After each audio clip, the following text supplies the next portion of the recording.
नमस्कार, हमारे IGNOU audio books channel पर आपका स्वागत है। इंदिरा गांधी राष्ट्रीय मुक्त विश्वविद्यालय सतत शिक्षा विद्यालय प्रमाण पत्र कार्यक्रम खाद्य और पोषण में प्रमाण पत्र CFN 3 भोजन में अर्थशास्त्र खंड 2 सरकारी नीतियां एवं कार्यक्रम इकाई 6 ऑपरेशन फ्लड कार्यक्रम।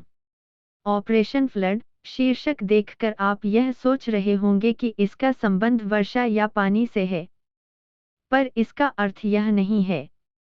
इसका मतलब दूध का उत्पादन करने वाले किसानों को सहकारिता के आधार पर संगठित करके दूध के उत्पादन में ज्यादा वृद्धि करने से है। इस इकाई में आपको दूध का उत्पादन और किसानों की आमदनी बढ़ाने के लिए सरकार द्वारा चलाए जा रहे विभिन्न कार्यक्रमों की जानकारी दी जाएगी। 6.0 उद्देश्य। इस इकाई को पढ़ने के बाद आप डेयरी क्षेत्र के विकास के संबंध में सरकारी कार्यक्रमों के बारे में जानकारी प्राप्त करेंगे, दूध उत्पादन और उसकी आवश्यकताओं की चर्चा कर सकेंगे।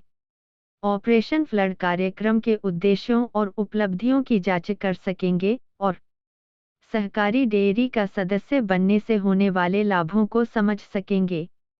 6. 1. प्रस्तावना।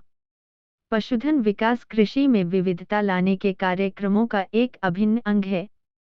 विविधता से तात्पर्य है किसानों द्वारा उनके खेत पर कई प्रकार के उद्योगों, व्यापारिक गतिविधियों का चलाया जाना। इससे होने वाली आय से किसानों को खेती में घाटा होने की स्थिति में सहायता मिलती है, क्योंकि यदि खराब मौसम या अन्य कारण से एक उद्यम में असफलता मिलती है, तो दूसरे उद्यमों से आमदनी प्राप्त की जा सकती है। इससे कई संसाधन जिनका उपयोग कृषि संबंधी कार्य में अधिकतर नहीं होता, जैसे पारिवारिक श्रम का भी उपयोग हो जाता है।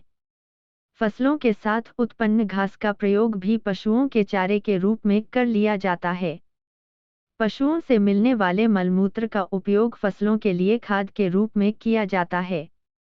अब आप समझ गए होंगे कि भारतीय कृषि व्यवस्था में डेयरी उद्यम किस प्रकार एक महत्वपूर्ण भूमिका अदा करता है।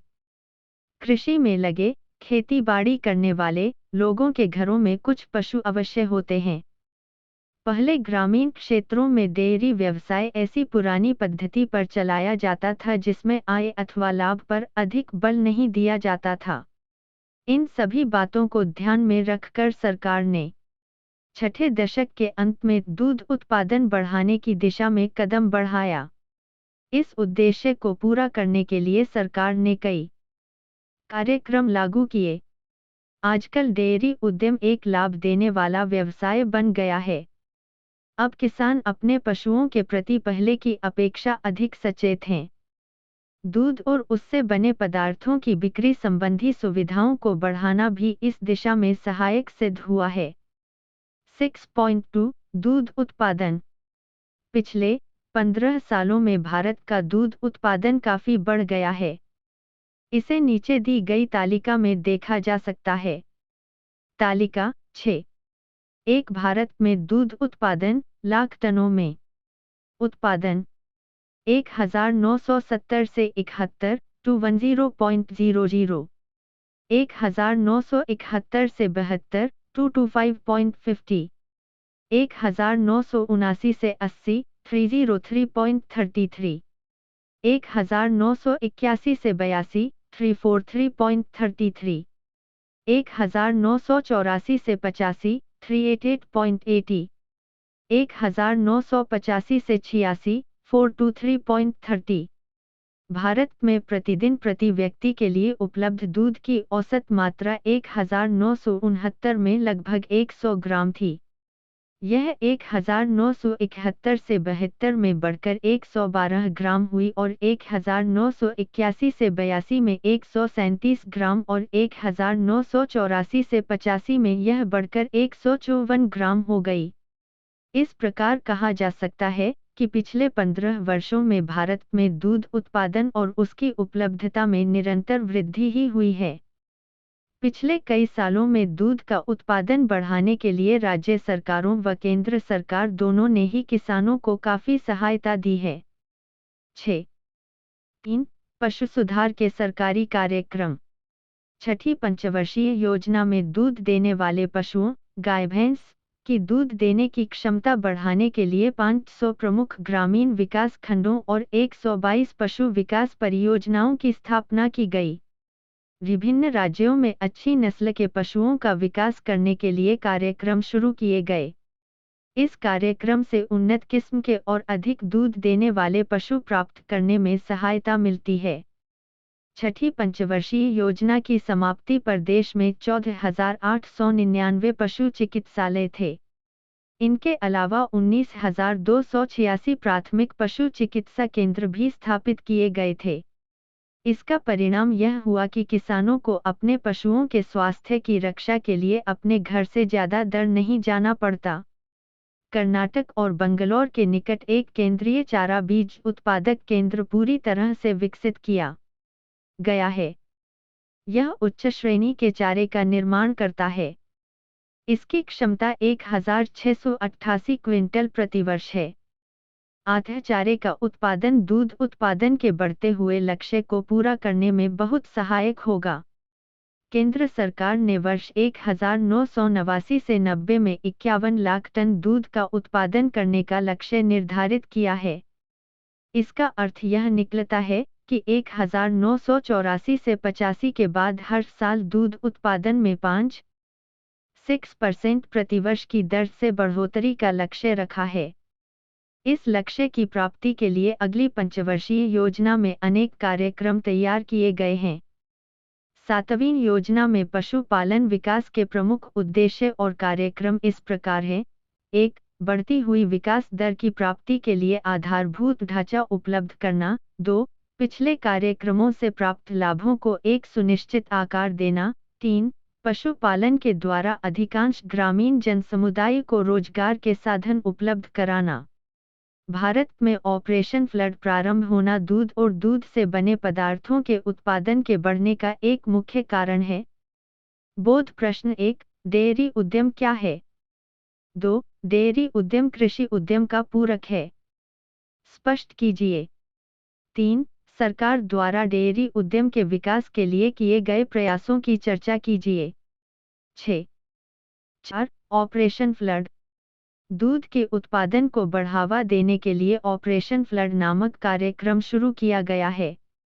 इसका मुख्य उद्देश्य दूध उत्पादन में लगे किसान की आय बढ़ाना था। इसमें किसी गांव या खंड के किसानों को सहकारिता के आधार पर संगठित किया जाता है, अर्थात किसी क्षेत्र के सभी किसान मिलकर एक सहकारी समिति बनाते हैं, जहां सभी किसान दूध इकट्ठा करते हैं।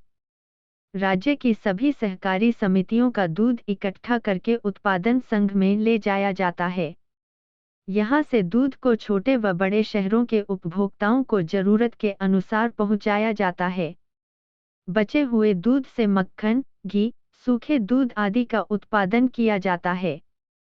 इस योजना से किसानों को दूध की अच्छी बिक्री में सहायता मिलती है, जो उन्हें सामान्यतः पहले नहीं मिलती थी। यह ध्यान देने योग्य बात है कि ऑपरेशन फ्लड इस संदर्भ में केवल शुरुआत मात्र है। 6.4.1 ऑपरेशन फ्लड पहला चरण। भारत में ऑपरेशन फ्लड IOF के नाम से यह योजना 1970 में शुरू की गई थी। राष्ट्रीय डेयरी विकास बोर्ड NDDB के सुझाव पर भारत सरकार ने परियोजना शुरू करने के लिए संयुक्त राष्ट्र संघ के विश्व खाद्य संगठन से अनुरोध किया कि वह भारत को $5 करोड़ की राशि के बराबर का सूखा दूध और बटर ऑयल अनुदान के रूप में दे। अनुदान में मिली इस सामग्री का दूध बनाकर बंबई, दिल्ली, मद्रास और कलकत्ता की मदर डेयरियों में उपयोग किया गया। इससे होने वाली 10 करोड़ रुपए की आमदनी का भारत में डेयरी विकास के लिए उपयोग हो सकेगा। इस परियोजना के क्रियाकलापों की देखभाल के लिए भारतीय डेयरी निगम IDC नामक एक संस्था की स्थापना की गई है। ऑपरेशन फ्लड के प्रमुख क्रियाकलाप इस प्रकार हैं।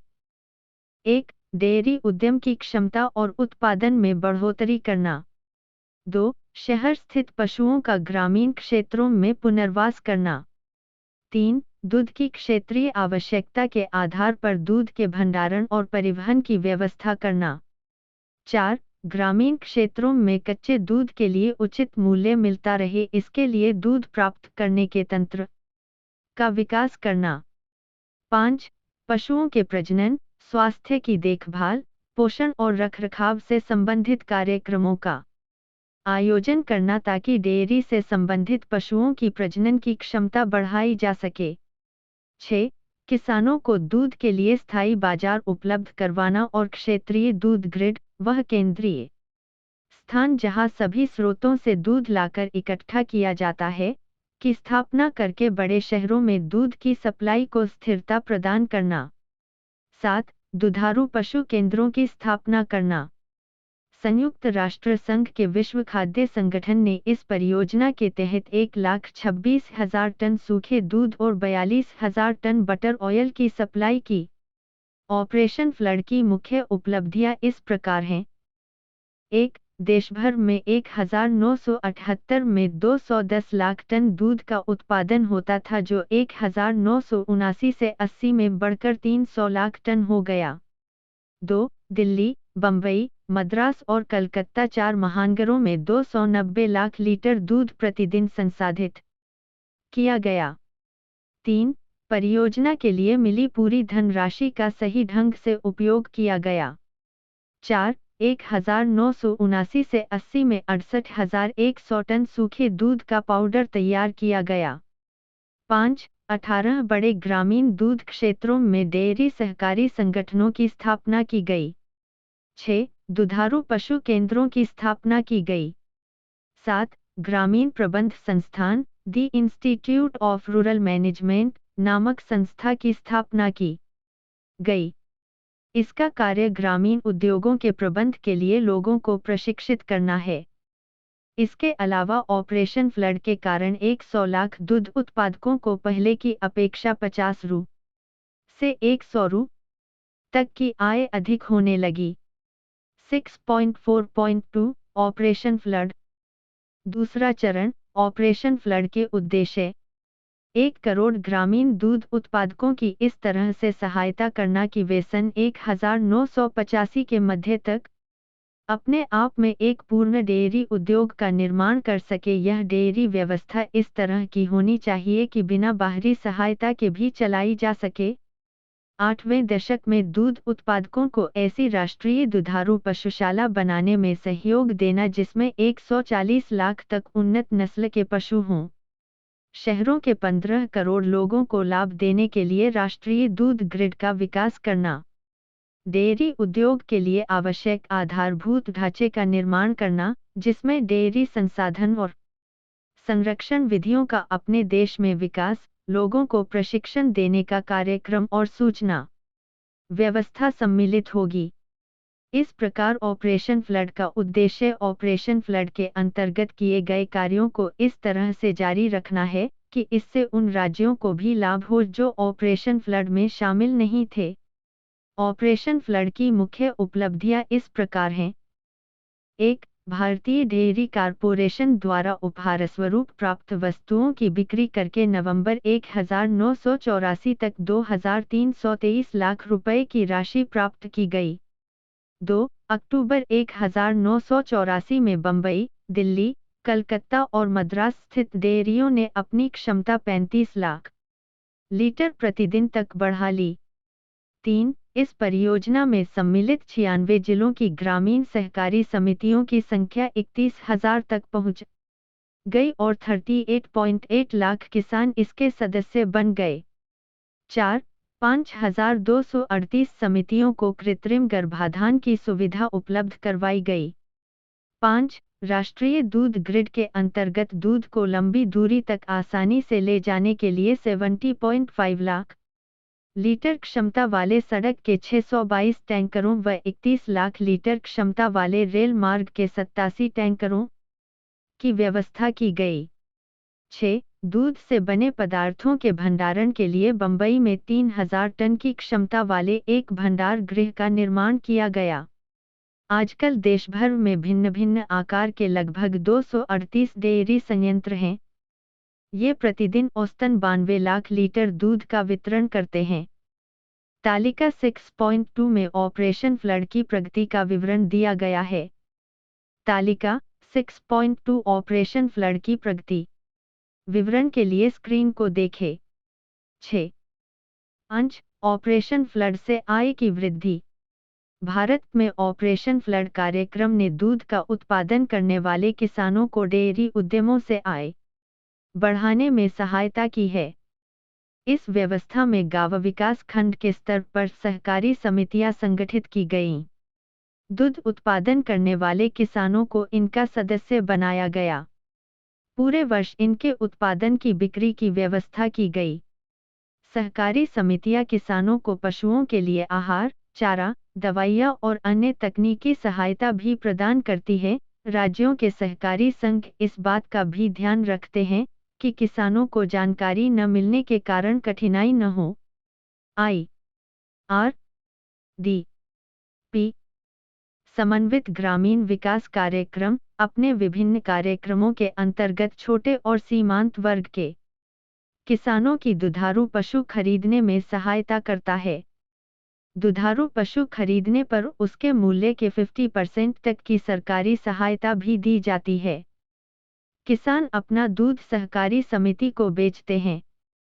विशेष टैंकरों से इस दूध को देश में विभिन्न स्थानों पर बने संसाधन संयंत्रों में ले जाया जाता है। यह व्यवस्था देश के विभिन्न क्षेत्रों में दूध की मांग और सप्लाई में संतुलन बनाए रखती है। अन्य कृषि पदार्थों के समान ही दूध का उत्पादन मुख्यतः ग्रामीण क्षेत्रों में होता है और उसकी खपत शहरों में अधिक होती है। इसी कारण ग्रामीण क्षेत्रों में दूध की मांग कम और सप्लाई अधिक होती है, तो शहरों में मांग अधिक और सप्लाई कम। परिणामस्वरूप शहरों में दूध महंगा मिलता है और गांवों में उत्पादक को उसके दाम कम मिलते हैं। ऑपरेशन फ्लड कार्यक्रम के शुरू होने से सहकारी समितियों और संसाधन संयंत्रों की स्थापना के परिणामस्वरूप इस पर काबू पा लिया गया है। सहकारी समितियां किसान को दूध के उचित दाम देती हैं। इस स्कीम के कारण किसान दूध का उत्पादन बढ़ाते हैं क्योंकि वह बिक जाता है।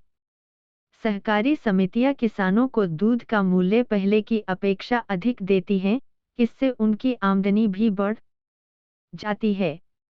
यह ध्यान देने योग्य है कि राष्ट्रीय दूध संघ दूध उत्पादन में होने वाले खर्चे आदि अनेक कारकों को ध्यान में रखकर दूध का मूल्य निश्चित करते हैं। यहाँ सरकार उपभोक्ताओं के हितों का भी ध्यान रखती है। इस प्रकार उत्पादक और उपभोक्ता दोनों के हितों की रक्षा की जाती है। इस कार्यक्रम के प्रारंभ होने के बाद से देखा गया है कि किसानों की आमदनी में 50 रु. से 100 रु. प्रति माह तक की बढ़ोतरी हुई है। यदि आप अपने क्षेत्र की सप्लाई करने वाले स्रोतों, सरकारी डेयरी और दूध वाले आदि का निकटता से अध्ययन करें तो उनके मूल्यों के अंतर को जान जाएंगे। इसके साथ ही ग्राहक को दूध के स्तर, माप और वितरण समय आदि में धोखा होने की संभावना बहुत कम हो जाती है। ऐसा तभी संभव है जब आप सहकारी संस्थाओं से दूध खरीदते हैं। बोध प्रश्न 4 दूध उत्पादक किसानों के लिए ऑपरेशन फ्लड परियोजना किस रूप में लाभदायक है? 5 दूध की मांग और सप्लाई के संतुलन से आप क्या समझते हैं? सहकारी डेयरीकरण से इसे कैसे प्राप्त किया जा सकता है? 6 ऑपरेशन फ्लड की 3 प्रमुख उपलब्धियां बताइए। 6 सारांश। इस इकाई में आपने देखा कि डेयरी उद्यम किसानों के लिए कितना उपयोगी है। यह उनकी आमदनी बढ़ाता है। आपको यह भी पता चला कि सरकार ने मूलभूत सुविधाओं जैसे कि पशु चिकित्सालय, कृत्रिम गर्भाधान केंद्र, पशुओं की नस्ल सुधार आदि के लिए एक बहुत बड़ी राशि खर्च की। आपने ऑपरेशन फ्लड के पहले और दूसरे चरण के उद्देश्यों और उपलब्धियों की जानकारी भी प्राप्त की। आपको यह भी पता चल गया होगा कि सहकारी डेयरी समितियों को दूध बेचने से किसानों को क्या लाभ होते हैं। साथ ही आपको यह जानकारी भी मिली कि ऑपरेशन फ्लड परियोजना के अंतर्गत किसान अपनी आय कैसे बढ़ा सकते हैं। धन्यवाद, मिलते हैं अगले वीडियो में।